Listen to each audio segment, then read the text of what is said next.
it's an advertisement of that brand, and I want to share with you because they made a interesting approach of. I want to show it with you because there's that person. I try to follow Mr. Branson, and now he has a dream to put the people on the space, and they build the first spaceships that affordable for everyone.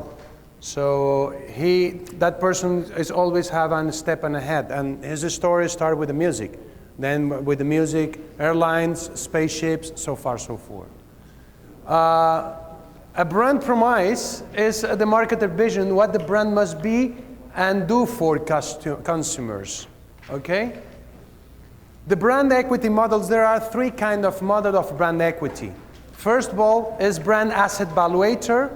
The second one is brands, and the third one is brand resonance. The brand asset value, you have the future growth value and the current indicator or current operation value. If this is brand strength. If this is brand strength, you have energized differentiation or relevance. And this means that how much is your brand cost or how much is the value of your brand for the future. If you want to sell your brand, for example, if Coca-Cola wants to sell their brand, if you take all the assets of Coca-Cola, probably, I just invent a number, it's 1 billion.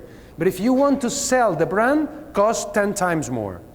Because brand gives you more in the eyes of the customer, and the return of the investment comes at that time. And then you have the current indicator, who is based on the stream and the knowledge. The stream is how you regard your brand, related to the perception of quality and loyalty, and knowledge is the understanding of your brand, relate the awareness of consumer experience. Yes, please. Based on what we evaluate the brand? Sorry? Based on what? Based on what we evaluate the brand? Yeah. It's a good question. There is a specific financial tools and science behind to understand how much, if you have a company, how much your company is the cost of your company. If I want to sell, you have a infrastructure, you have machinery, you have people, but also you have brand. If your brand doesn't cost anything, I only have to see your assets, your fixed assets, and which are your debts or liabilities. But if your brand is important, not only are the assets, the fixed assets or the liabilities, it's how much I can sell products based on your brand in the future. And there is an equation, which are financial people. Okay.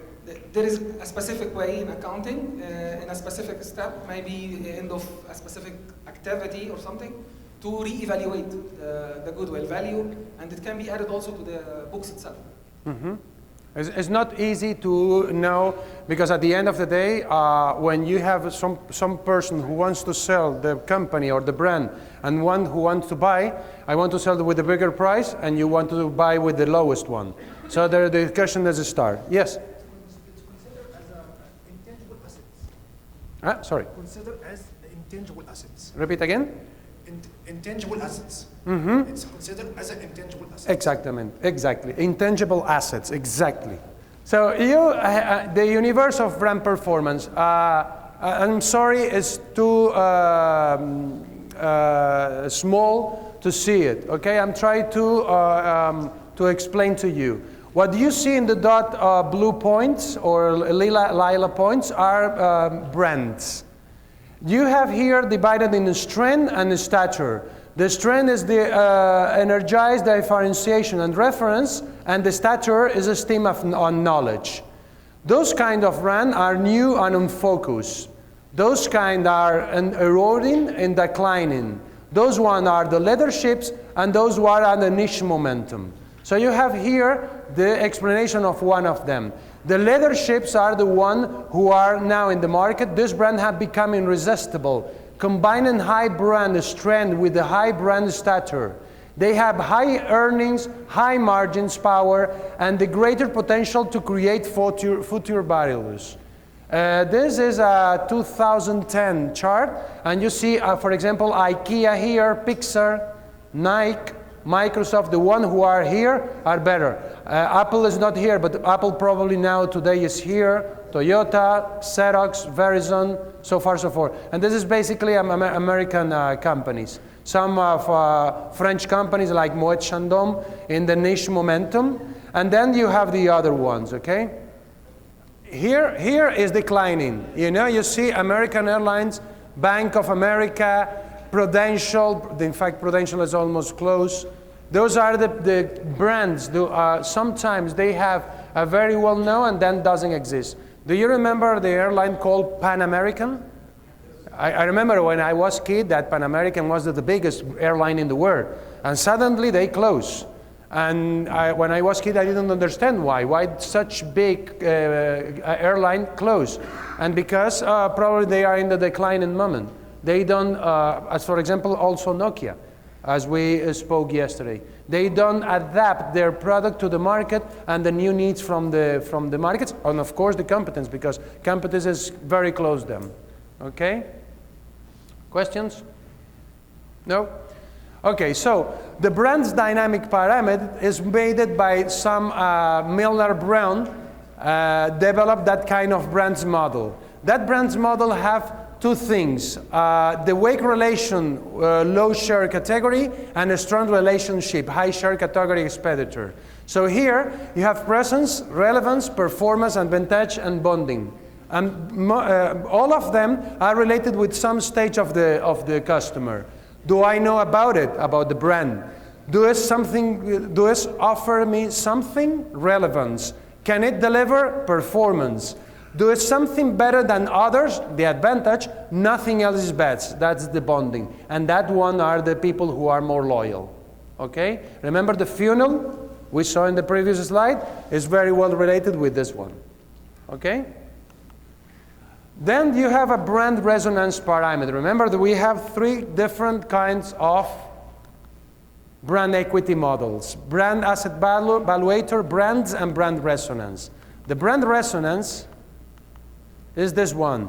You have some rational, when you buy things, you have some part of you who is rational, and some other part who is more emotional. The rational part, you have 4 different stages as also the emotional one. And they divide the pyramid in different parts. If it's rational, identify who you are, or who are you. And if it's emotional, deep road and brand awareness. That is the silence. Then they divide the pyramid in 2 different parts, okay? If it's more rational, related with the brand, they meaning what are you, the performance. But in the emotional part side, points of parity, who is the imaginary.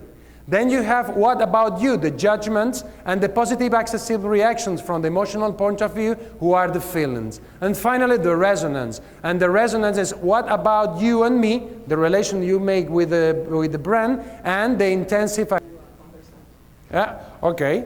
For example, if you in the top you have companies who are more loyal with the others based on the emotional bond they made with the customers. The other one, remember the pyramid again, are the ones who just start the process. Are you aware about the brand? Do you use that brand? Do you use that brand in the last 3 months or not? Are you switching the brands, or you are looking for that brand specifically? And then you are loyal, and finally take the brand, and you resonance with the brand from the rational point of view and emotional point of view. I remember when I had a Skoda as a customer, and I remember the marketing director say, we want to launch the Skoda Fabia. That was in September last year. I want to launch the Skoda Fabia here in Spain, and I want to make a marketing campaign, a big marketing campaign. And we designed something for them. When we show to them, I say, yes, that marketing campaign you designed is incredible. But you know the problem we have is if we show the people the Skoda Fabia, probably the people are not, emotionally attracted with them, because the Skoda is more rational buy. If you Skoda, Volkswagen, Audi, Porsche are the same company. So Skoda have a very good machine. Better design, incredible price, but the people doesn't feel engaged with them emotionally. If you buy rationally, it's a perfect car. but they couldn't find the bond between the emotional and rational. And that's why they say, the campaign is incredible. And you show the campaign to the customers, from our side, you show the campaign to our customers like the emotional bond, but they don't have that emotional bond. So we have to come back and try to go to sell our product from the rational part. And this is good, but you lose a market share. Yeah. Links information what I have heard about brand equity. These models is used to judge the brand equity or Yes. measure the brand. When you build a brand, then you have to go further with it. I mean, IKEA just sell furniture.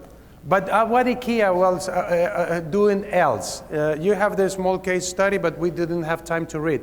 IKEA just tried to adapt, as McDonald's did, in different countries. And you know what they do? They try to go in the houses, for example, in Latin American houses, they go inside the houses and see what kind of furniture they like and the colors. So they adapt this. So they try to go further. They're not just a furniture store. We are a furniture store adapted by you, for you. But if they go further, probably they are made charity, or they help people with disease, or something else that remind you that the brand is not only furniture but something else. But in this case, which model they follow? Huh? In this case, when they have some charity or some social responsibility, which model of the three models we have seen they follow? Which model? I didn't get. We have talking now about the brand equity models. Yes, yes. Okay, the BAV, the universe brand performance, Okay. the brand resonance pyramid. All these models for the performance of the brand. Exactly. Okay, so we can use it to judge the brand. Yeah, yeah, sir. That's it? Yeah. Okay. And for the example of IKEA that you are talking about, which, in this case, which model they are follow? Is they following just the model of universe brand performance, or what I want to know, how can we use these models? How can we benefit from these models? Remember, people, those are examples that many brands can use somehow or some other. Okay? Exactly what kind of model follows IKEA, if it's the brand or brand resonance or brands, I'm not exactly know. The same way. This is a kind of examples the company may use. They can use one, they can use more than one. Of course, this is just a kind of methodologies they use to try to build the brand equity at the end of the day. Okay? So specific examples, I don't have specific examples for that brand equities. It can be many of the biggest companies in the world for sure. Okay? Answer your question? Okay. So this is, for example, remember we talked yesterday about probably that answer to your question with one example with MasterCard. They made the brand, what MasterCard does, move money from one pocket to the other. If you look that way, they talk about the product, but they try to show something else. I'm going to show you something, what else they show. And also, I will show you one small video too for Circo du Soleil. Circo du Soleil, remember yesterday the Blue Ocean strategy? They have just let you know what is Circo du Soleil for one of you.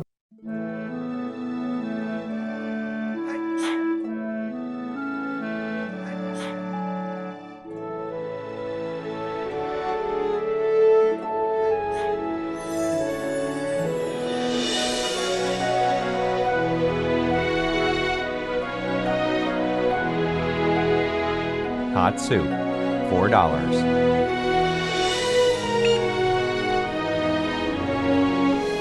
Cold medicine, $11. Tissues, $1.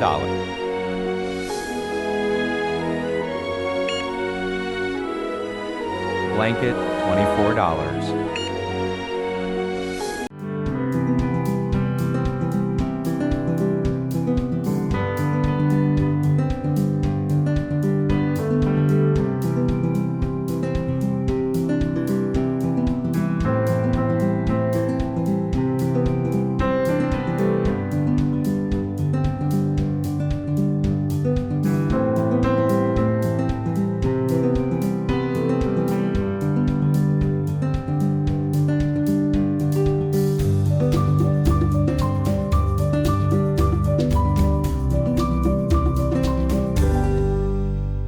it's an advertisement of that brand, and I want to share with you because they made a interesting approach of. I want to show it with you because there's that person. I tried to follow Mr. Branson, and now he has a dream to put the people on the space, and they built the first spaceships that affordable for everyone.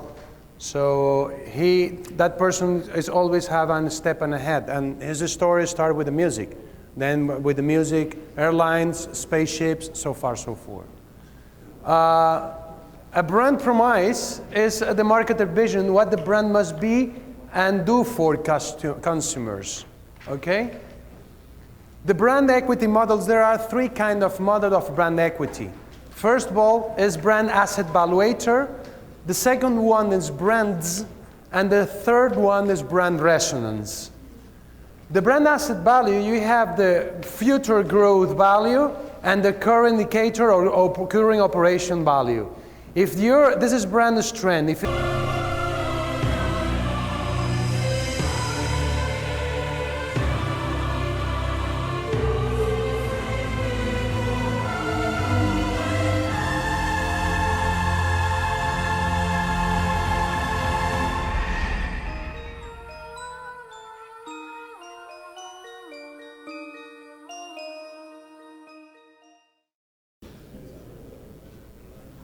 I invite you to go to Cirque du Soleil sometimes, and you're gonna be, you realize how they discover another way to do this different thing. I mean, the same sector, the same spectacle, but in a different way. It attracts you and it catches your attention from the beginning to the end. It's incredible. But I can't feel that this ad is not showing what you said. You can Google Cirque du Soleil, and you have a lot of videos to show how they do. And they have clowns. They have people who made different things as in the normal circus. No animals, but it's incredible how they connect with the people through colors, music, and the spectacle itself. Okay? They found their blue strategy. And the MasterCard tried to answer your question a little bit. MasterCard tried to make something different than the norm, just exchange money from one way to another. They tried to go further than their product and their services. Okay? Well, this is an example of another brand who is a vodka from New Zealand. They are in 42 degrees latitude, and the quantity of alcohol of this vodka is 42. So they call 42, and the message for the people, they try to make the connection between both.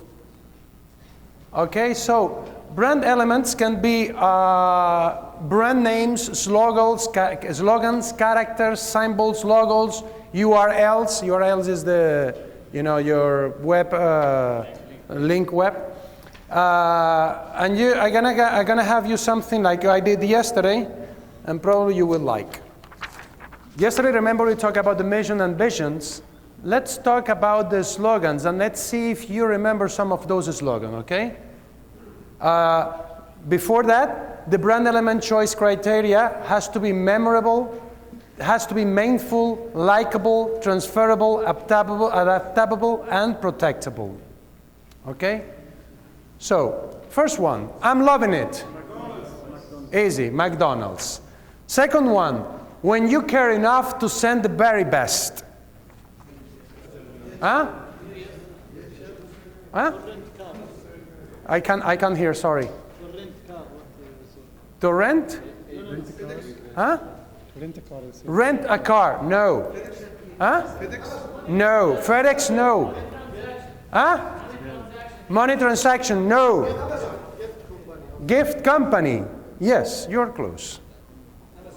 Not Amazon, not security company, repeat again.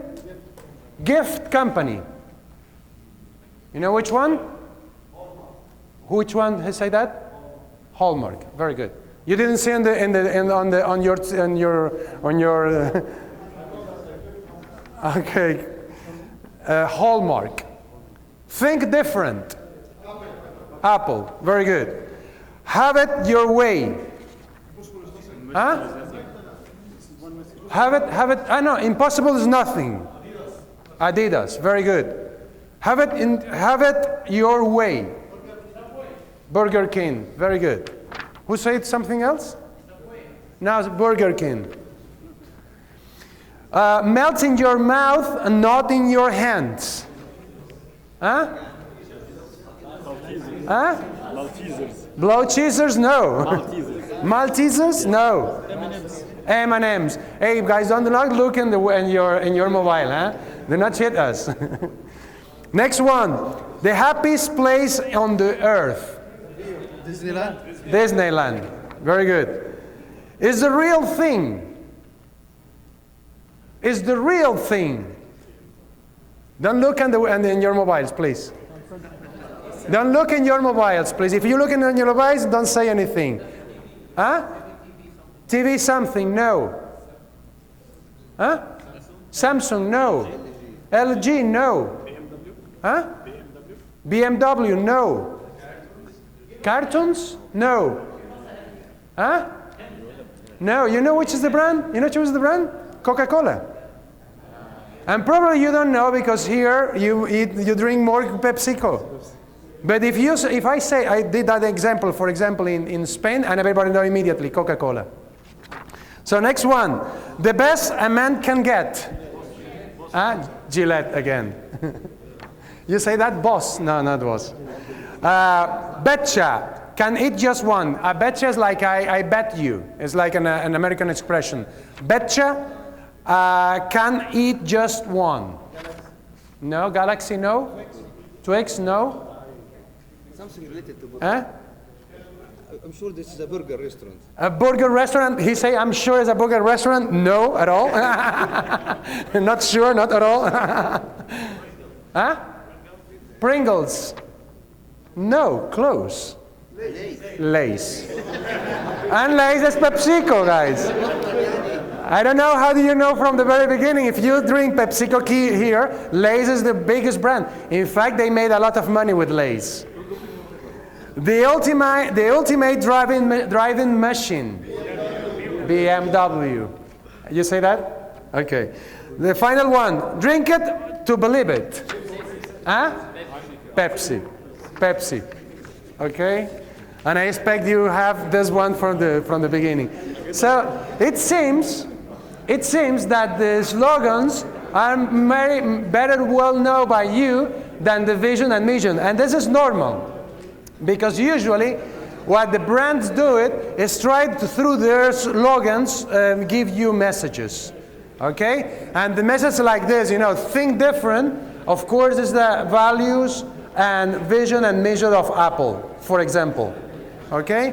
Or for example, this one is very good. The betcha can eat just one is real true.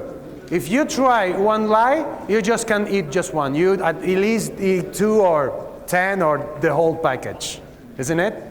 So slogans talk to you somehow, and they try to push the slogan just behind the bark, the brand. You usually have the brand, and in small letters you have the slogan. Okay, this is important because also talks to you. So the brand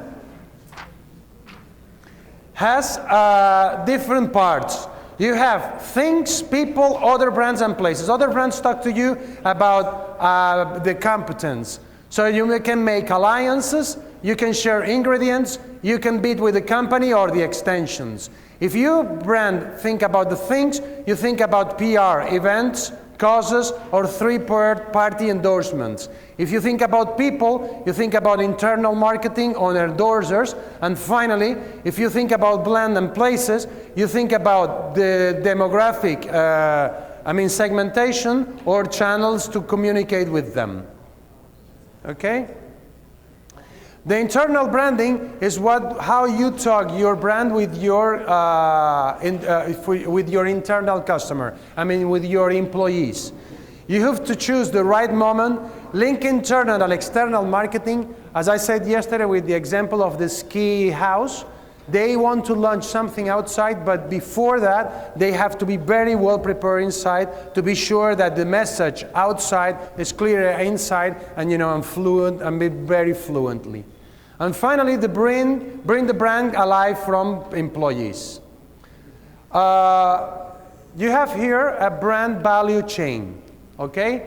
If you have, there are multipliers, which be program multiplier, customer multiplier, or market multiplier, who set in different stages.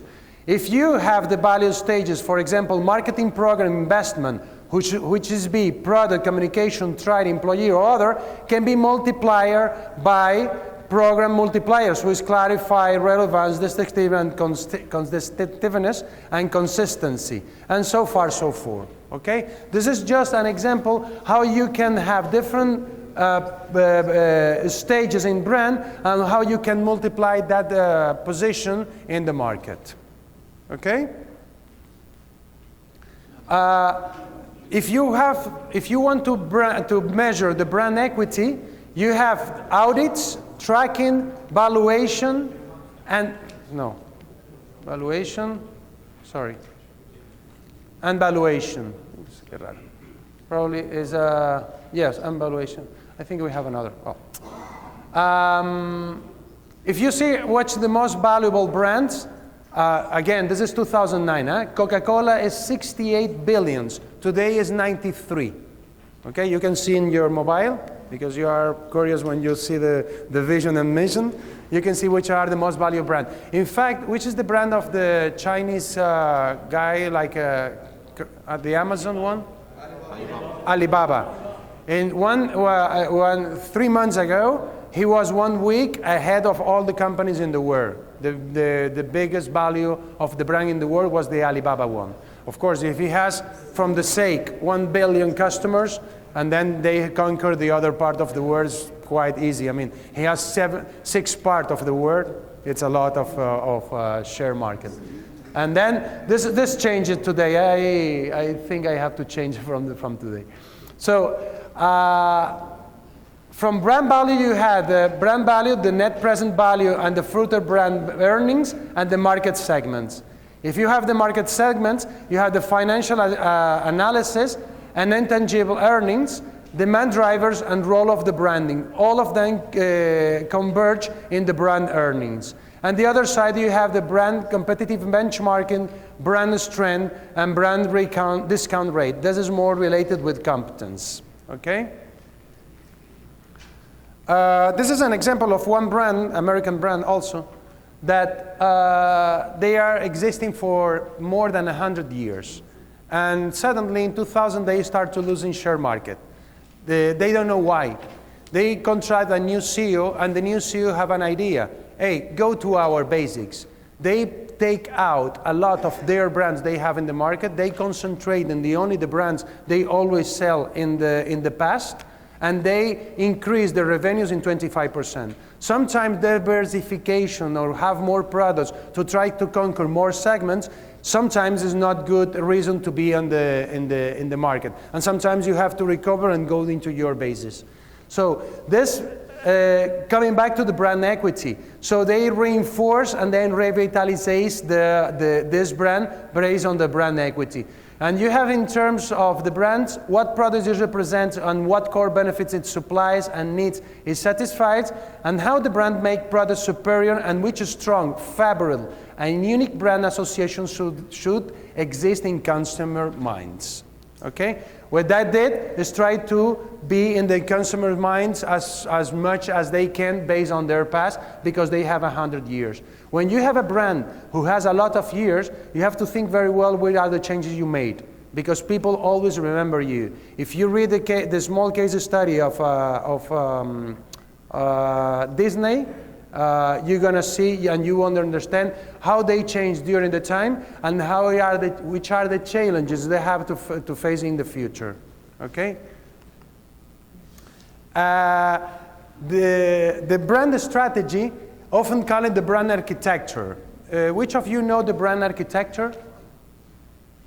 Brand architecture is how you divide the brand in different stages and different products during the cycle of your company. So it reflects the number and nature of both common and distinctive brand elements, deciding how the brand new product is especially critical, and a firm has their three choices. It can develop new brand elements for the new product. Remember yesterday the Cisco, the Intel case? They call Celeron to another new product different from the brand company. It can apply some of the existing brand elements. You can use the brand and with a layer of another brand element. Or you can use a combination of new and existing new brand element. Okay? Probably many of you know something about this. The brand line, brand mix, extensions, sub-brand, parent brand. Which of you work in the big companies probably know that the companies have different kind of extensions. Is your example? Yes? You have the brand line is all the products, the brand mix is a set of all brands, so far, so forth. And you have family brand, line extension, category extension, brand invariants, and licensed product. At the end of this module, we have a short case of Procter & Gamble. And you will see, in detail some of those steps. Okay? And finally, the reasons for brands portfolios, it's flankers, flagship brands can retain their desired positioning. Usually, the brands has the portfolio, some of them are the cash flows. If they think about the brand roles and the portfolio, low-end, entry-level, and high-end prestige. And here are some of the brands. Toyota produced Lexus car just to target another target in the States in the beginning and all over the world. And this is a brand extension. This is an example of one brand window who has a lot of extension for colors, markers, pencils, books, so far, so forth. So please read the case. We're going to answer that questions, and then we go to the analysis of the Arabic quality strategy, brand extension strategy, multi-brand strategy, communication pioneer, aggressive sales force, manufacturer efficiency and cost cutting. Also, the brand management system. So the questions are, Procter & Gamble's impressive portfolio includes some of the strongest brand names in the world. What are some of the challenges and risks associated with being the market leader in so many categories? And I need the other microphone. Which of you has the other microphone? Microphone? There? No. Yes. Okay, it's there. Please, you? Okay. May I have? You want to? Okay. Okay. Please. Talk like this. Yeah. Okay, exactly. Actually, B&G, they have diversification. They are competing over 21 products. They are one of the best that they might be facing one of the focus groups on one of these 21 products, which will they will be some kind of, they will have more fierce competition in one of these products. So they have to be they have to have focus groups in each and every one of these 21 products, individually on a separate basis. But I can see that they are trying to be these 21 products are a little bit more related to each other, so diversification is calculated by B&G. They are not doing random, or I don't really remember the name. Diversification has two kinds. Yeah. The concentric, yes. Exactly. So they are doing a little bit concentric diversification, so that it's a calculated risk. Yeah. This is what I can say. Okay. You, please. So we're talking about a lot of high-end brands. So, and each brand has a life cycle. So let's say one of the brands failed or have some problems. It's going to affect other brands under P&G. So this is one of the risks that might affect the other products. Okay, which agree? You? Okay. Please. And then you. The risk a market leader facing, I think the most is he has the biggest market share. So for new entrants and maybe substitute products, they will think first about that big market share, how to eat from. And also because they are the leaders. Other competitors will always keep thinking about how we are measuring ourselves regarding that leader specifically and how to reach a better situation against that leader, not other competitors at the end. So they are required to always focus on the many things, not only the current competitors, also the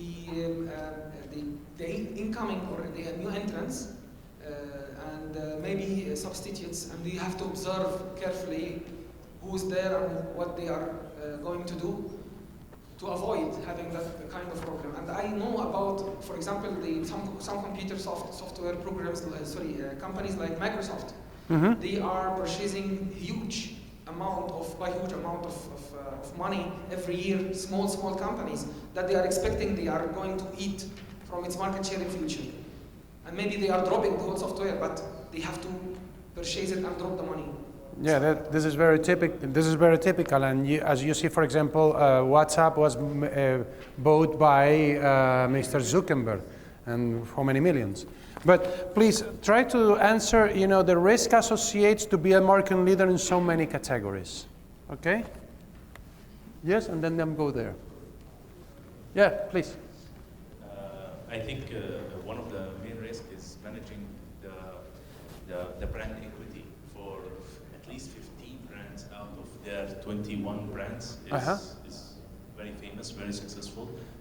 To manage these brand equity actually for 15 brands, it's costing a lot of money, a lot of marketing efforts. So I believe this is one of the risks if they couldn't sustain the investment of the marketing. Yeah, it's difficult when you have so many brands, how you can attract customers based on the brand equity, for sure. Okay? Please. And also in the local markets, I think B&G usually working with many local distributors for those 21 brands. So for sure, for more distributors they have, the more problem coming from the distributor. Distributors. So the more distributor or local distributor they will have in many regions, the more problem they will facing from the distributor themselves. Yeah, for sure. Also the supply chain. More brand they have, more raw material they have to bring, so more supply chain problem. And the third one that I agree is the cost-focused strategy from the competitors. For sure, there's no competitor have the same 21 brand, but for each one of them, there is a cost-focused strategy from another competitor. Okay. I believe by those three risks, B&G may face. Okay. Thank you. If you have any concerns, please raise the hand. It's not easy, when you have a monster like this with so many products in the world, to be the first in the market or worldwide. This is very, very difficult to do it. Please.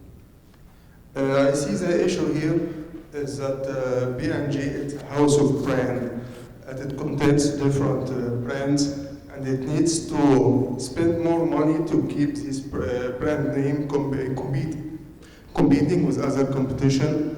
Other than other competitors like Nivea, which is considered a branded house, and they only pay for their name as one brand, which is Nivea.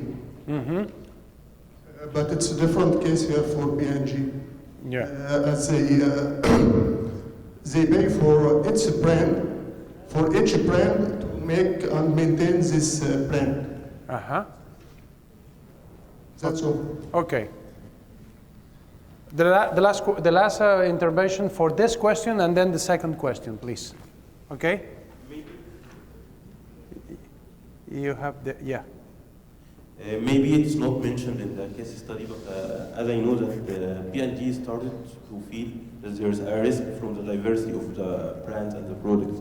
And it started already to sell some of its brands like energy brands like Duracell, also Pringles. They are not now handling Pringles anymore. So Yeah. I think that they felt that there is a risk, and they start to mitigate the risk by selling the brands.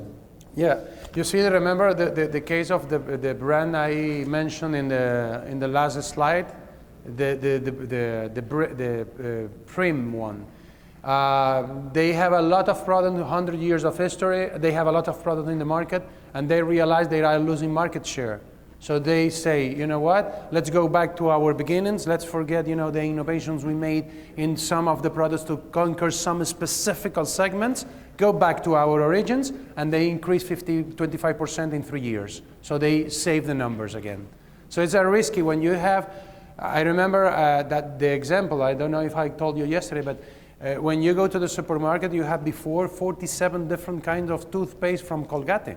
47 different toothpaste. Imagine if you go to the supermarket, you're a little bit like the wine I said before from the United States. You have 5,000 brands. How the hell do you choose one brand if you are not loyalty to one of them or you know that you like? If you are the first one to arrive there, if you go to the Colgate, more fluor, less fluor, 3 stripes, 2 stripes, more white, less white. Man, I just need a toothpaste. That's it. Give me just one toothpaste. And they realize that because they want to conquer really a small niche, and they say, you know what, this is a waste of time to try to be more on the lineal of the supermarkets. Let's put more quantity of one kind of toothpaste and go to the basics, because at the end they have better return of the investment and they have better brand equity based on that. Okay? Yes, the last comment, and then please go to the second question. If not, the time. I want to comment on the risk of diversity. Yes. I work in a corporate with several divisions, and I see that each division works as a separate company. Of course. So in such P&G, huge company, I don't see that risk because each division of each brand has its own management, own supply chain, everything is different. So at the end, the CEO is managing maybe 5-6 people, and every one of them managing other people. So I don't see that high risk of having diversity of brands. Maybe I'm going to shut one of the brands because I need more money to R&D in another one, but not because they're gonna affect each other in this way. Well, probably if you not cannibalize yourself, your own company based on your products, it's okay. But if not, you start to having problem with this, and you have to see which are all the values you may have, and of course how you position in the market and the return of that investment. Okay. Second question: with social media becoming increasingly important and fewer people watching traditional commercials on TV, as we said before, what does Procter & Gamble need to do to maintain its strong brand images? Microphones, yes? Start here. The other microphone, yeah.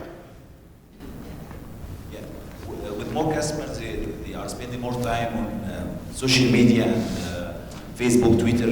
You have to pay attention to be a quick responser to those customers, to improve your content, to pay attention to the customer power. With a negative comment, you don't respond to the comment of the customer. This will raise a negative publicity for you. So P&G, they have to pay attention to the customer responses and the customer feedbacks, either by either by commercials or ads, or by comments or responses. Okay. Yep. I guess it's a simple question, can be answered by only e-commerce and high frequency advertisement. It's just that the way that they can conquer the market even with this with the marketing ideas. The answer is the same. Okay. Yeah. Now, really? Yes, please. The story is the following. If they think in my target, probably I'm still continuing some TV. But if they if they look for the future, I'm not their target anymore. Of course, I am loyalty, or I am a person who sell. I'm a person who buy or purchase some of their products. But if you have to focus on the new generations who are under 25 years old, they are almost not watching TV anymore. In fact, there is a study in Spain that the kids with 18 years old never will go to step into the bank's offices. They will do everything in internet. So now you have to think, if you have a company and you want to target the customers for the future, especially Procter & Gamble's, the mini case study as Disney, for example, they had to hit the customers in another way. Because in that sense, they're gonna make advertisements, but not advertisements for TV, advertisements for YouTube, Snapchat, so far, so forth. But these tools exist today, Facebook, so far, so forth. But even Facebook is a tool for people over 23 years old. They are not anymore for younger people. Younger people is important because they're going to be the future, and they're going to be the future purchasers of their products. So now companies start to thinking how to make the switch from the regular basis to digital basis, and everything is moving to digital basis. That's why the gamification thing. When I was in the fair last week in Madrid, everything is related with the digitalization. And you will see companies as Microsoft, so far, so forth, but companies, food and beverage companies, electrical sector, so far, so forth, they want to digitalize all their contacts to the future, for the people in the future. Okay? So what they have to face, they of course have to start to cut commercials on TV, and they have to improve their new customers that coming back. But they have not to lose their attention on the loyal customers they have today, because those ones, as we saw, give me the 50 to 60% of the total income of the company. So they have to make the balance. This is today. Probably tomorrow we have another story. But today they have to face that immediately. If not, you arrive late. Okay? Last question. What risks do you feel Procter & Gamble will face going forward? If we are talking about the risk, which will be going forward, so we have to define where are we now. It's well known nowadays globally there is a direction toward more retrenchment all over all the countries. If we are talking about this case specifically, it's well known also for concentric diversification in the manufacture, in the industry in general, will mean a very special risk, which is resource allocation. So I am expecting Procter & Gamble in the next years will face this problem, the resource allocation. Especially it's compete in many industries. Each industry has many companies focusing mainly in this industry without diversification in another one. So for the Procter & Gamble with the global retrenchment direction nowadays, I'm expecting more challenge in the resource allocation in the company. And allocation based on the production? No, resource allocation. Resource allocation, okay. What else? Here and there. Where's the other microphone, please? Where's the other microphone? Okay, please. The risk for Procter & Gamble may face in the future. I will summarize in 3 short points. Okay, please. The first one, the entrance of new substitute will shift the market share or take the market share from Procter & Gamble. Those substitute may be with cheap price, lower than the Procter & Gamble products. Mm-hmm. Other one, fake products already available now in the market. Yeah. With the same logo. Yeah. Fake products. Yeah. Last point is increase of the cost of raw material. The cost of? Raw material. The raw material. Okay. I think one of the biggest fears for any company, Procter and Gamble and other companies, is to lose their shelf space for the retail stores. They lose what? Shelf space. Ah, okay. Shelf space for Walmart and other retailers. Okay. To the favor of other competitors who may come up with new patents, new inventions, new innovative ideas. So that I think P&G must come up with new ideas to strengthen the relationship with retail stores, come up with new inventions. If any other competitors that might come up with any idea, I think they have to do similar idea or come up with better idea, or at least go on the way on making acquisitions to compensate the new idea to maintain their space in the retail stores. I think also one other risk is related to the social media, is that if we are speaking about social media, then we have to speak about 1.5 billion users of this social media, Facebook and Twitter. And of course, one message will not be suitable for everyone to deliver the value. So I think they have to go more localized, more language, to deliver the message and to spread the awareness of their products. I'm agree with you. Okay. I'm agree with you when you talk about competence, because competence today is bigger, and they have a very the companies have a very good ideas based on innovative products. So if you have a very good innovative ideas and products, and you have problem with the raw materials, probably you have another products with the same characteristics that hits better than younger people. And in the future, you have bad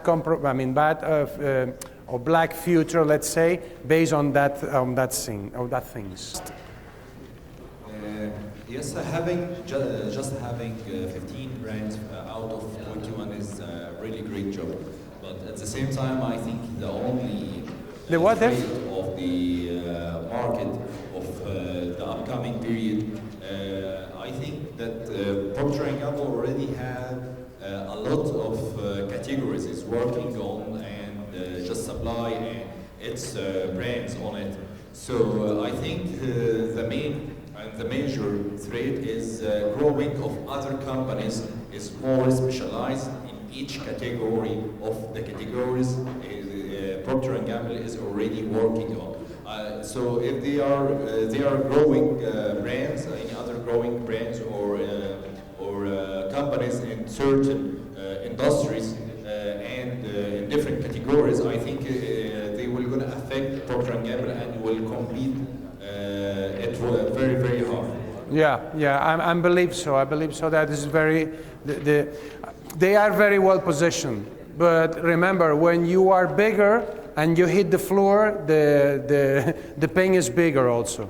So you have to be very careful how you to manage that structure of brands you have and how you position every day in the lines. Okay, thank you. Be considered that 2 case studies we saw today, because this is going to be part of the exam that I'm going to discuss at the end of the class after the break time. Now we're going to start to discuss the Arabic perfumes. It's going to be short.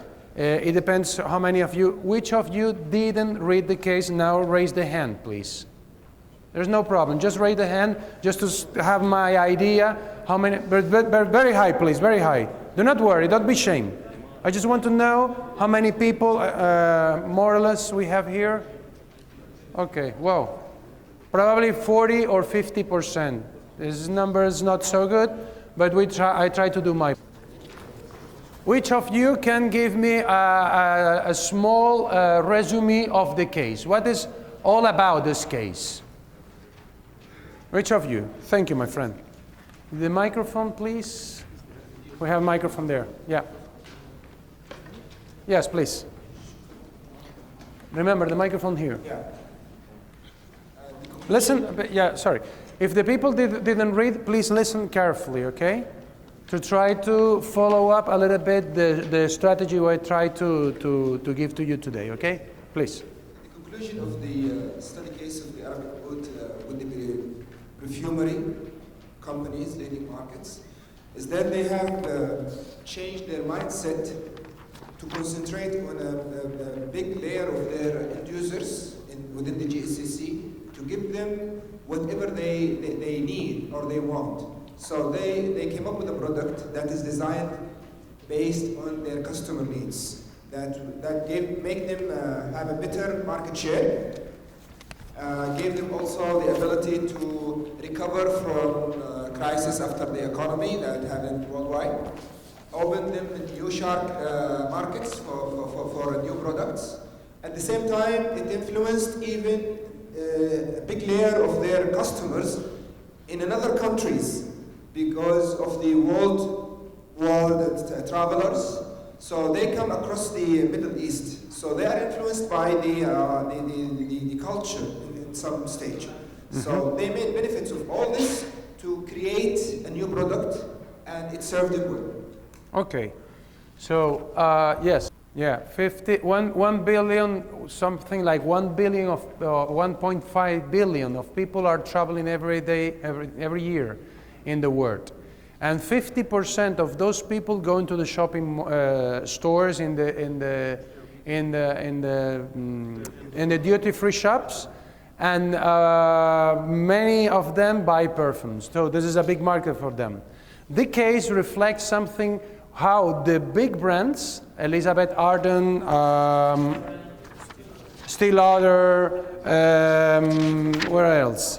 Christian Dior, Coty, L'Oreal, the strategy of those brands for these markets. That's why I bring this case, because it talks to you. And why they come here. They saw in 2009, we have a lot of problems, we have faced problems there because of the crisis. And we saw these countries are growing because of the petrol price. So they see an important market to be here. And they started in the Emirates and KSA because they saw that many people are there as a tourism, and there are luxury tourism. But they have to face the competition with the local brands. And local brands are very well positioned, some of them. As I said yesterday, one of the local brands, I cannot remember the name, Swiss Arabia or some of them, I never been in that stores, but as the case said, the stores are very luxury, and one bottle of that perfume costs more than 400 euros. So, and why is that? Because the quality, because the position of their brand, and also because of the ingredients they use. They used to use oud, and the oud and those fragrances are fragrances that you like more than the Occidental countries. Occidental countries are used more volatile, let's say, or more fresh fragrances that you used to use. So, as the case said, you have natural oud, but that natural oud is almost empty, and you have a lot of problems to find them. So what they did, they create an artificial oud. Problem, when you put the natural oud, probably you keep the smell 3 days. But if you put the other one who is fake, after 2 hours, the smell is gone. Of course, the difference of the price of the bottles are changed from one to another. So let me give you a question. If assume you are hired to consultant with one of the regional perfume companies, the regional one. What strategy would you recommend they implement to deal with the trend towards regional companies expanding to the UAE, as well as global company intensify local offerings? Do I repeat again? Imagine a local company hire you as a consultant to tell them what are the strategies that you recommend to implement to deal with them and in these countries, and as well as global companies intensifying their local offerings. What do you recommend to them? You have the microphone. Social media, online. But social media is a good strategy? The ones who read the case? Yes or no, and why? No, and why? What is the other microphone, please? If I want to compete with the foreign entrant, I would recommend to my company to go back to the source, because I'm more aware about the culture of the Middle East than the European company that are coming here. So I have a competitive advantage on them, on the cultural way. So I will build my strategy and my advertising and even the design of the stores to be adapted to the taste and to the culture of the region. So, social media, as you said, you say no, because you have to get back to your origins, and probably you have to hit better to your segment target, probably? Okay, you. I agree with social media because the users of social media in UAE and the KSA are increasing every year. Here in the case study, we see that 46% from the users of Facebook in UAE are about 25 and 35 years old, and they are the most, I think, users of perfumes, especially they are going work and they need to use perfumes like that. Okay, we're talking about the local and regional brands. That the local and regional brands are not positioned, they are not positioned themselves as, you know, massive brands. So some of them probably yes, some of them not. So you have to be careful, because if you want to target one kid of 20 years old and you say the bottle costs $400, they say, well, I cannot afford. It's like, you know, when you are 20 years old, I want a Mercedes, yes, but I can afford it. So we have to be very careful how we attack. And the other thing, through social media, those big companies contract Justin Bieber, so far, so forth. Are those guys here very well known, and is a very good strategy for the local brands? No. Why not? You have to continue later. Wait. Well, actually, according to the case study, almost 3% of the cost of international fragrances is for the scent itself. The rest is spent on huge marketing, hiring actors, hiring reputable people, billboards everywhere, advertisements. That's how they are targeting and how they are penetrating the markets. What the local fragrances are using is totally different. And for them to follow the same approach, they have to do similar investment. But again, it will remain that the percentage of people who actually buy this percentage will not be satisfied with that. Okay, good discussion, because some of them are agree and some of them not. Continue, please. Close to your mouth, please. We have to ask ourselves actually the question where do we need to expand to another market segment, or do we need to expand our current market segment, our current...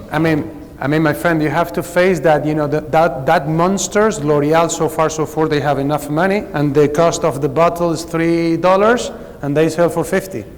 Yeah. And let me tell you, based on my experience in my marketing agency, we have a Coty as a client. And let me tell you, they spend a lot of money doing nothing. I mean, Victor, I have an idea. Which is your idea today? Well, I want to invite all the people who sell our perfumes to go to Barcelona 1 week or 3 days and have a good time preparing the best food, the best restaurants, so far, so forth. What they want? Sell the products, because our margin is more, probably 90%.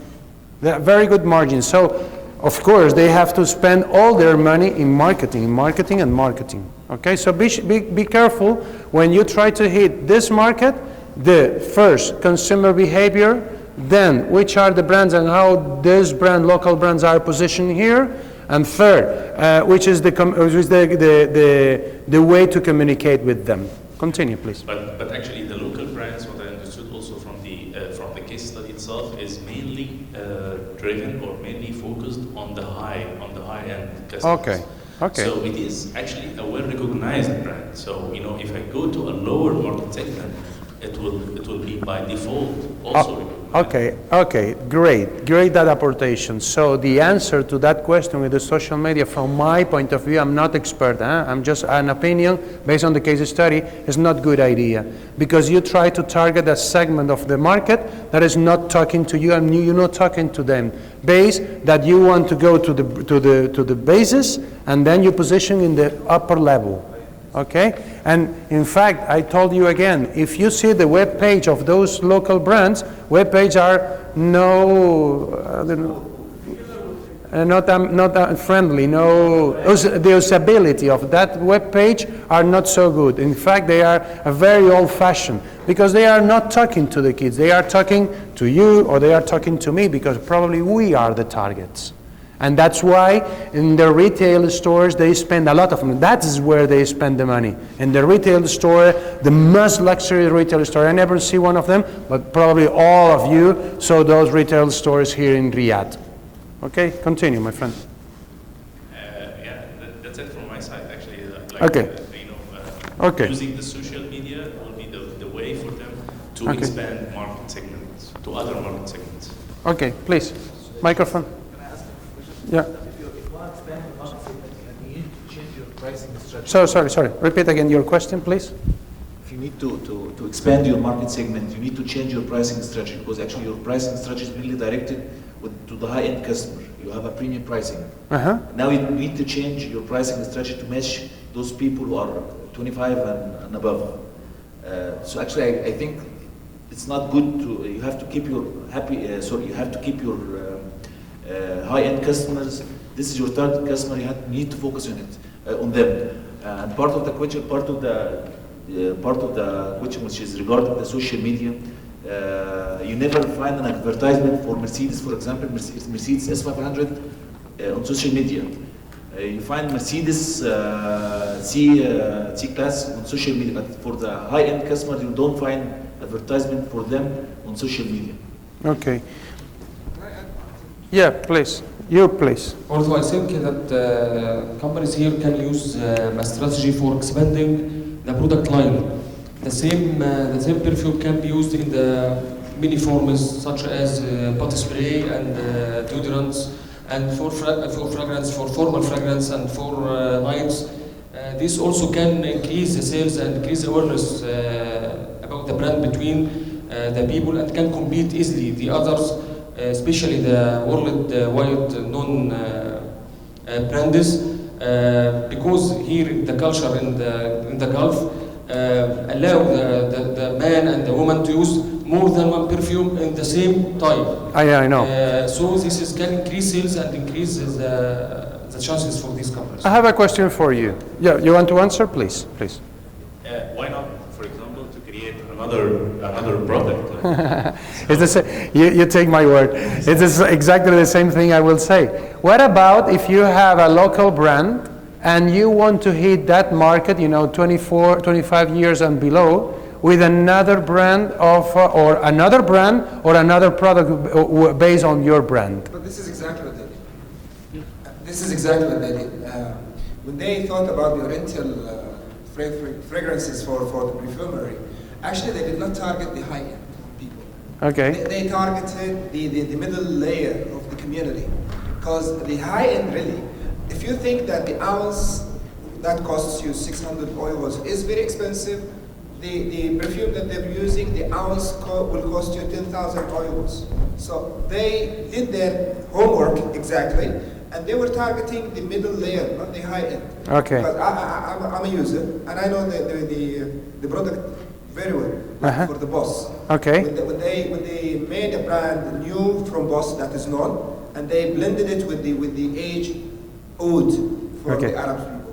The price was something like 60 to 65 euros, which is affordable for the middle range. Yeah. They did not do it for the high end. Okay. So until now, all the change that you see in the market is like step one for just to make it intermediate to go to targeting the high end. Okay. Now they're grabbing the attention. And Okay. actually this is very smart. Because if they started targeting the high end in the GSCC, they would lose. Yeah. But because the money comes from the middle people, this is exactly what they've done. And this is a successful case study because they did exactly that. Exactly. And why they want to hit, the people in the low level and not the high level? Because the money is there. Is where the money is. When you sell, the recurrence of the buying the product. If you buy the product once every 3 months, it's okay. But if another person buy the product once every month, you have more possibilities to, less stock, more rotation, and more money into the company. One last point before. Because the high-end people or the buyers, high-end buyers, are really difficult to be moved their loyalty from one place to the other. Yeah, yeah. So this gives the companies the feeling that they must move towards them also gradually to grab their attention. If they targeted them with a product like it's going to be expensive and no one is going to look at it. These fragrance companies has just They know they have the loyalty from the sake, from that people, because they like my brand, and what they try to do is how I can promote the other things, and it's based on which are the owners. If the owner is a family, if the owner is the king of the Saudi Arabia, or the owners are guys who come from abroad and try to set your company here, makes the difference. Yes. Yeah, actually, he took the words from my lips about this middle age, which are the switchers type of customer, and the customers of the high level or the upper always they have a great loyal towards something. They always interested towards something which is very difficult to change all over the years, except in a gradual case. The loyalty is very high. Yeah. And what about the oud? Do you think the people care about the oud, natural oud, or the fake oud? Yes. Why yes? I'll tell you for I need another people to answer. People that never raise their hands, it's your opportunity. Come on. People are very concerned about if it's natural or not natural because of the point that you made. The natural oud will simply stay for longer time, a lot longer time. But the artificial one will be fading so fast. So that's why they are more curious, is it natural or not? That's what makes the diversity in the prices even. Okay. For an ounce that it's going to cost you 10,000 euros, or for an ounce that's going to cost you 10 euros only. Exactly. Swiss, which are the big, Swiss Arabia sells in Walmart a bottle of $600. Never gonna buy it because Walmart is a cheap supermarket for everyone. No, I mean if they make like an alliance with L'Oreal, they can take the oud and make some kind of perfume that they do for them. Okay. And they will get some expertise they don't have from your side, and you get from their side. Yeah. And locally, you have the knowledge and the place. They can sell in your space, especially that they target different segments. You don't lose, they both win more and more sales. Because your segment and their segment is different. You can attract, your son can buy something and you can buy something for yourself where you double the profit. You have to be very creative when you make that kind of alliances, then be sure that all of us will win. If not, doesn't make any sense. And this is very difficult because if you're positioned here and the other one is positioned here in one market that I know very well, but you know nothing, probably we can do something in this market, but we can start think globally. What we can do now with our brand out there. Okay? If I'm a consultant and will take a lot of money of them, I should give them a good advice. I will talk to them, I promise. Okay, let me ask you a question based on the Porter's 5, okay? Do you think, which is the risk of the threat of new entrants? High, moderate, or low? Low. Who say low? Who say another thing? The reason this area is new, the fragrance, Arabic wood. For example, in current in our markets, every day there is new brand enter to the market. So it's the market is open, no restriction. Anyone can enter this market. So I think the threat is very high. I will add something. Okay. I will add one point because I agree with him. The prices here it's very high, so it's attractive for everyone to come to this market. What is attractive to come here? Also, yes. Also. No institute regulate this market. Okay. Like drug markets. So if they regulate the price and entrance of new brands for perfumes, no, even the Ministry of Commerce try to. after listening to those reasons, which of you support the high? High. The threats of new entrants, high. And which of you support the entrance of the threat of new entrants, low? Very close to your mouth, please. If we talk about the threat of new entrants, if we talk about the Arabic perfumes, actually we don't have like, for example, if we talk about Arabian oud, they don't have like their own registered product. They have oud, which you can find it anywhere. The oud product, the perfume of oud, you can find it anywhere. It's a different brand only. Unlike, for example, the other brands, like for example, if you talk about Hugo or others, they have their own product. Nobody can produce except them. Plus, when we talk about Arabian ouds, actually they are not Arabian. They are coming from India part of the world. So what I mean, these products are brought to us from outside the country. It's not built inside. Okay, so it's high. And why is high? Because as you said, there is no, everybody can come. And please take out of your mind about the oud. We're just talking about perfume in general. If I have a perfume company, if I come here, do I have any restrictions? No. Do I have to pay any taxes? I don't know if here, but in Emirates, you don't have taxes. It's low. Everybody can come. So the threat of new entrants is very high and compete with your product that you are established here. It's not the same thing as the example of the satellites. The threat of new entrants is very high. Why? Because you need a lot of money, you need permission for the government, you have a lot of restrictions. If you go to that market, it's very difficult. You have a big wall for the new entrants. So the new entrants, the threat of new entrants in that sector is very low. Here is very high, because everybody can come and compete against your product. Okay? Second thing, based on the Porter's 5, bargaining power of the buyers. High, low, moderate. Okay? You start 3 interventions. Okay. High. It's high. Why? There is no cost of changing any of the used products. If I'm now using MOS brand, I can choose tomorrow to buy. Yeah, but wait. Okay. Not from the customer point of view, from the company point of view. That makes an implication on the company also. Okay. As a customer, I may not be sticking. If you have the eyes of the customer based on the Porter's 5, you have one opinion. But now I'm asking you the face of the Porter 5 from the company point of view. So from the company point of view, which is the bargaining power of the buyers? Okay? Think about this. Microphones for the people, please. Give some of them. I give it to you, my friend. High, because the competition is very high. High because competition is high. You.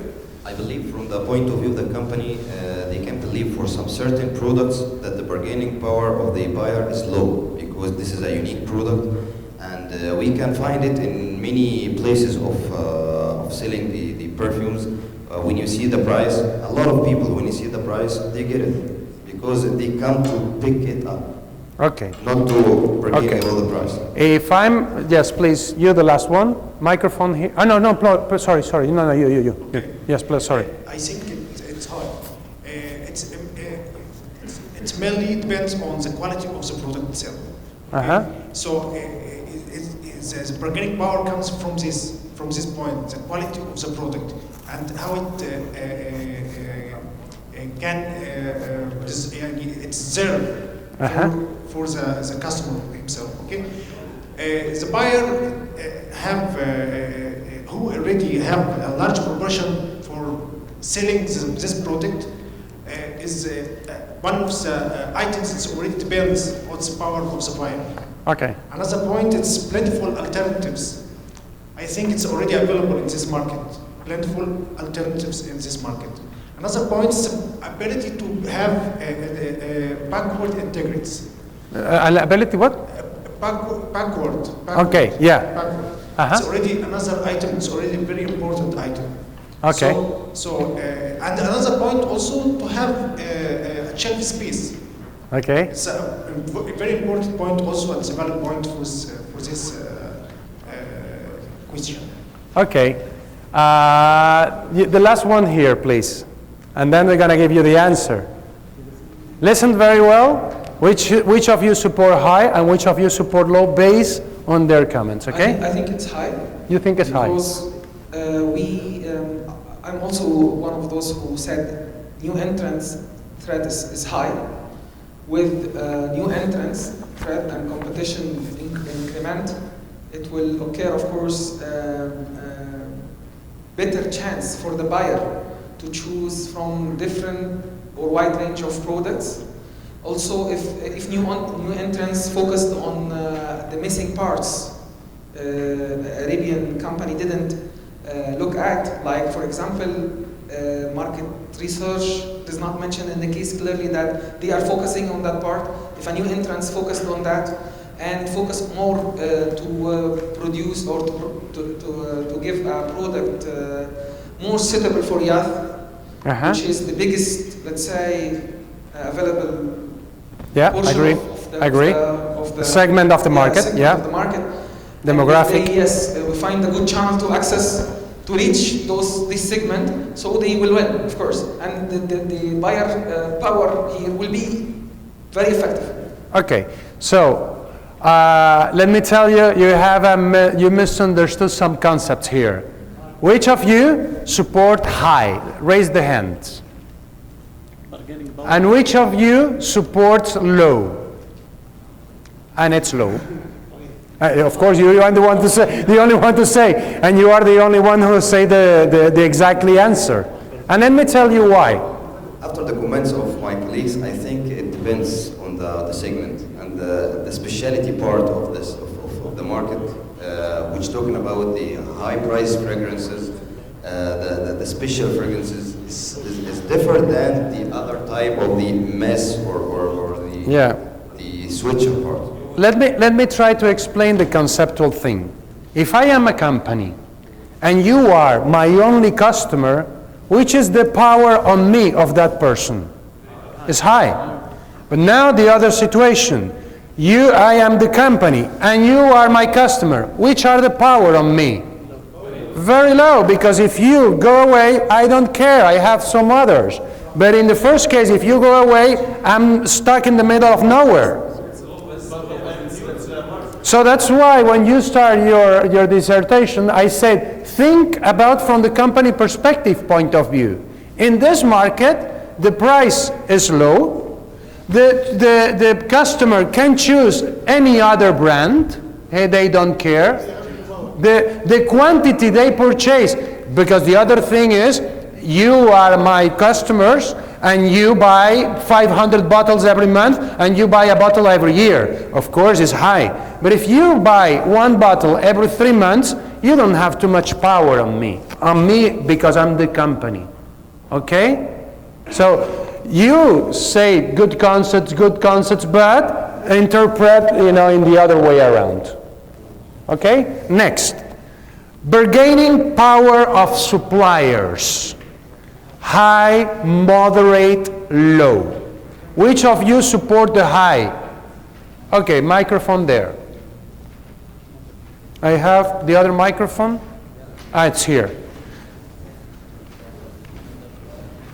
Okay, please. Why is high? No.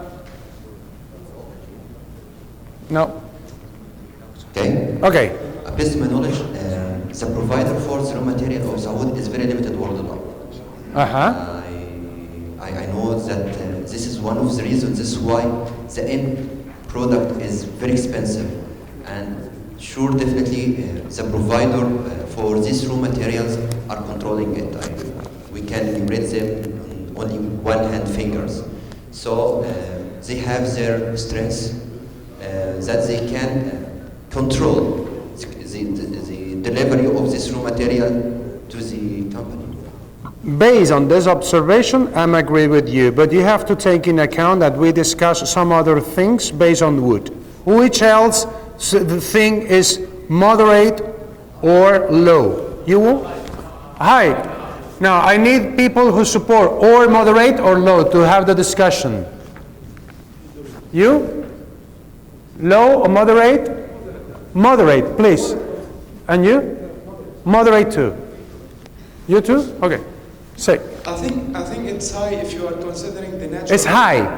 It is high if you are considering the natural wood. But you are going to the artificial oils, it's moderate or even low. Because there are so many manufacturers who can do this. Okay. Agree. You? Low. Okay.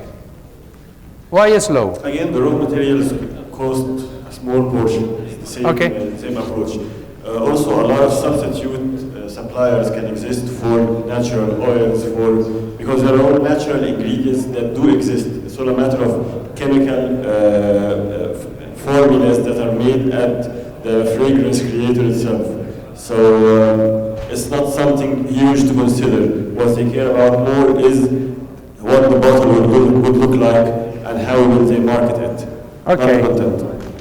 Agree. And the last one, please. I think it already moderate, but it may be raised to high if we have a supplier that already have a ability to have forward integration. Okay. But we already don't know this information. Okay, now I'm gonna give you the overview. It's moderate. And it's moderate because of the reason. If you talk only about the natural wood, I agree with you, it's high. Because wood is very limited in the world. But because we have wood synthetic, and most of the brands use that kind of wood, this pressure reduced from high to low. And you say something interesting. The suppliers, the people, the companies doesn't care about the wood. Some of them care, and that's why the bottle costs $600.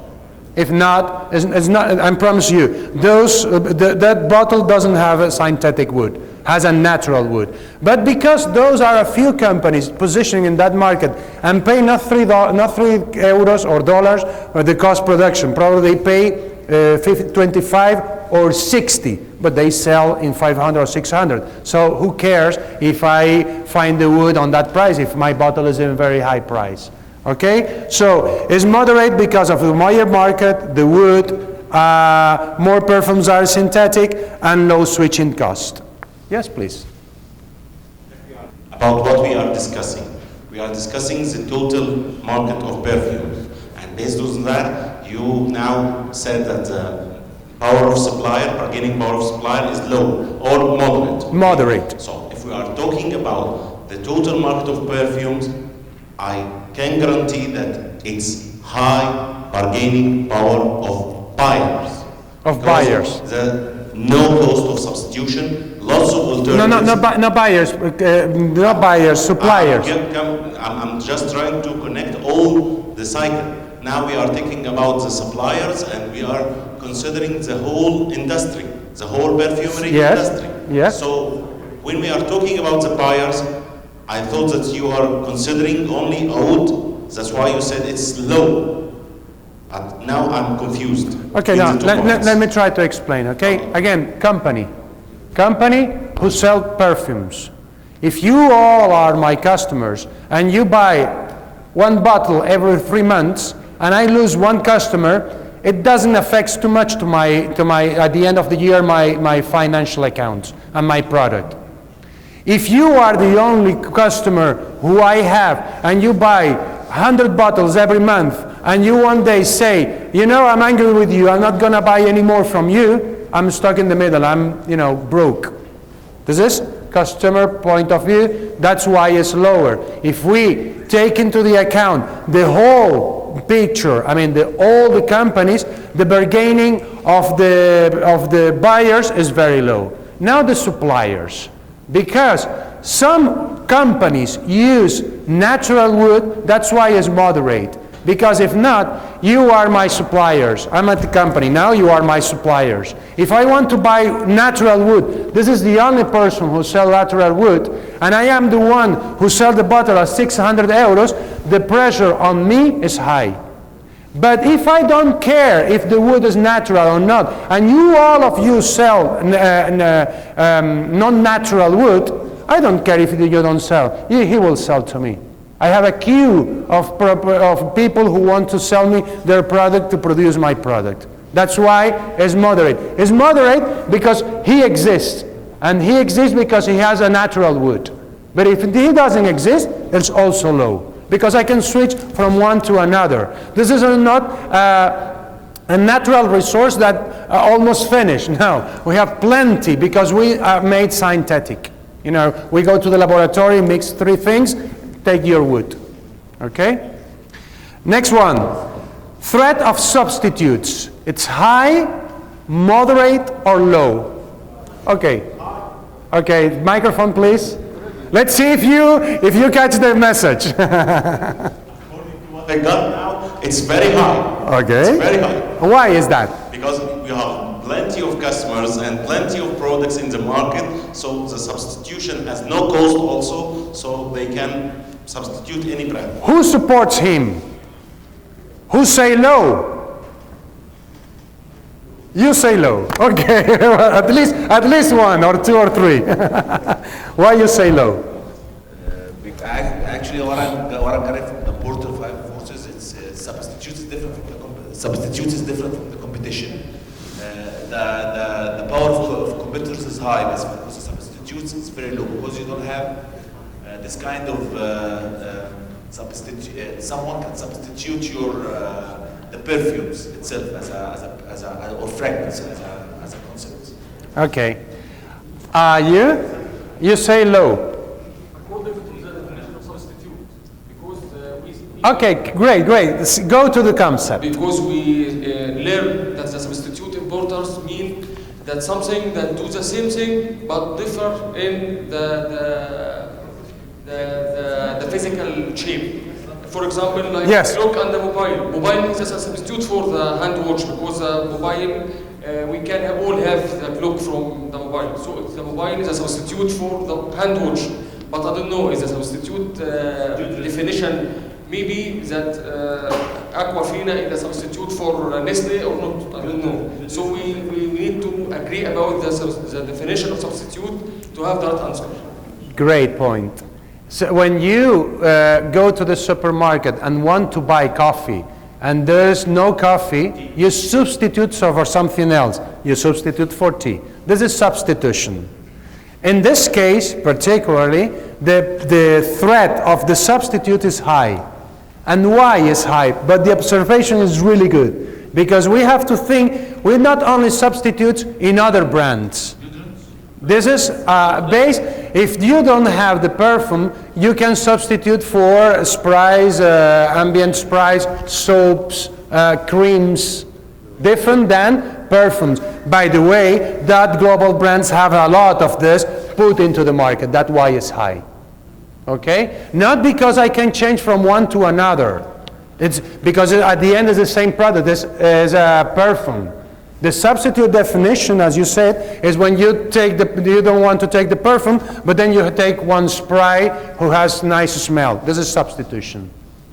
Yes. Please. Please, but no, okay. But you got it, huh? You got it, the idea. You got it. When we talk about the substitution between brands as a threat of substitute, as per the box, it talks about the cost of substitution. If I have a SAP system and ERP system and Oracle ERP system, they are both ERP systems. But if I want to change from SAP to Oracle, I have a cost I have to pay. If this cost is high, it supports the lower substitute. Not just brand switching. It's related to the cost of switching. Okay. And the other substitute as a different idea to replace the whole brand. But I'm agree, huh? I'm totally agree. Finally, competitive rivalry. High, low, moderate, very high, or very low? Which of you are not agree with very high? Okay, no, you don't. Okay, give the microphone. Okay, please, give your speech. Come on. This is for Fuhari. Huh? For high. Okay, it's high. It's high. Okay. Thanks, God. Yeah, okay, great. Now, it's very, of course, it's very high based on the case and based on the things we discuss here. It's very high. I just stopped a while here in the Porter's files, and I didn't did in the slides because here's more simple to understand the concepts. And for me, the most important thing with the Porter 5 is you got, after you go out from that door, understand the concept of the Porter 5 from the company perspective point of view. Okay? What are those questions? Huh? Oof, yeah. Those questions, I have to think too much about them. Let me tell you. So I have another 2 questions, interesting one. But we're going to have only 40 minutes for the game. And I want you to make the game because I put a lot of effort, made that game for you. And I appreciate if you play with them, okay?